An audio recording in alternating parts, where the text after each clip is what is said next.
I moved into room 302 of the Sakura Heights apartments in late October.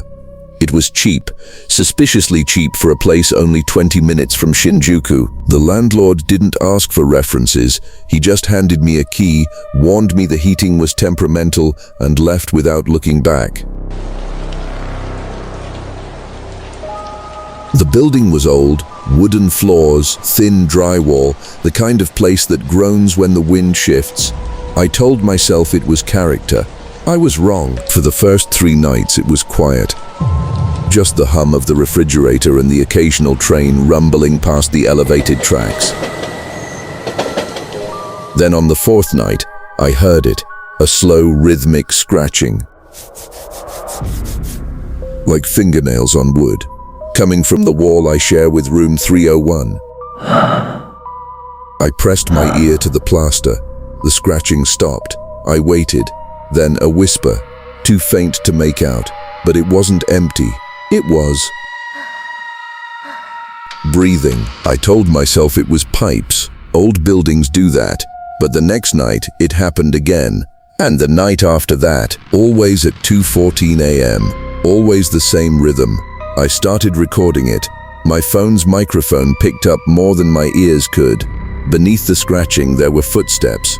Bare feet on tatami, slow, deliberate, and sometimes my own voice. Not quite, but close, like someone trying to match my cadence. I checked the building's directory in the lobby. Room 301 had been vacant for 7 years. The tenant before me? A college student. He didn't move out, he just stopped answering.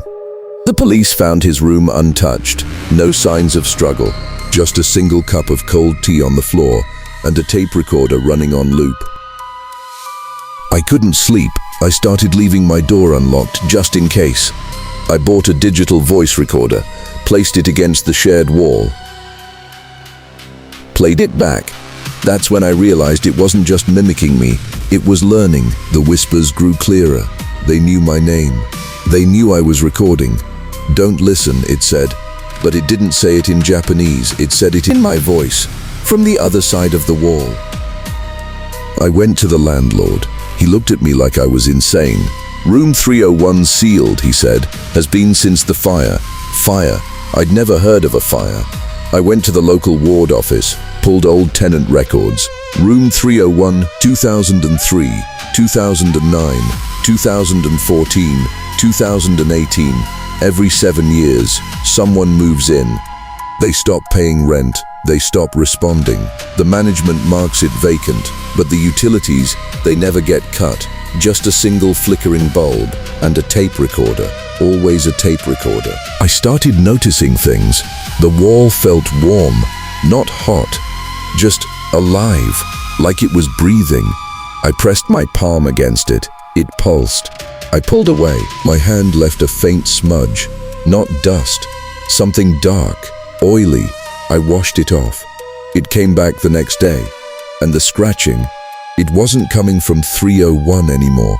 It was coming from inside my wall, from the space between the drywall and the studs, where something had been living, waiting. I bought a flashlight, took a screwdriver. I wasn't going to call the police. Not yet. I needed to see. I pried off a baseboard. Behind it, darkness and the smell of old paper and tea. I shone the light in. The cavity was packed with notebooks, dozens of them, all dated, all in different hands. The last one was open. The pages were blank, except for one sentence, written in fresh ink. You're next to listen. I didn't sleep that night. I sat on the floor, recorder running, staring at the hole in the wall. At 2:14 a.m., it stopped scratching. It started speaking, clear, calm, my voice. You're listening too closely now, it said, but you already knew I was here. The recorder clicked. I checked the playback, my voice, but I hadn't spoken. I backed away. The hole in the wall widened, just slightly, like something was pushing from the other side, or the wall itself was thinning. I packed a bag, left, didn't look back. I stayed in a capsule hotel for 3 days. I told myself I'd call the management in the morning, but when I checked my phone, there was a new voice memo from my own number. I played it. It was me, breathing, whispering, "Thank you for leaving the recorder on." I moved out a week later, gave back the key, didn't ask for the deposit. The landlord didn't look surprised, he just nodded, like he'd been waiting. I still hear it sometimes, in quiet rooms, in the hum of my refrigerator, in the silence between train cars.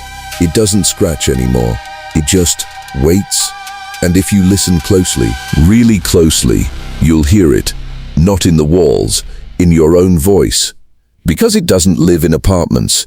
It lives in the spaces we leave empty, the spaces we refuse to fill, and it's always listening, even now, especially now. If you're watching this, don't check your walls. Don't play the recording. Just turn it off before it learns your name.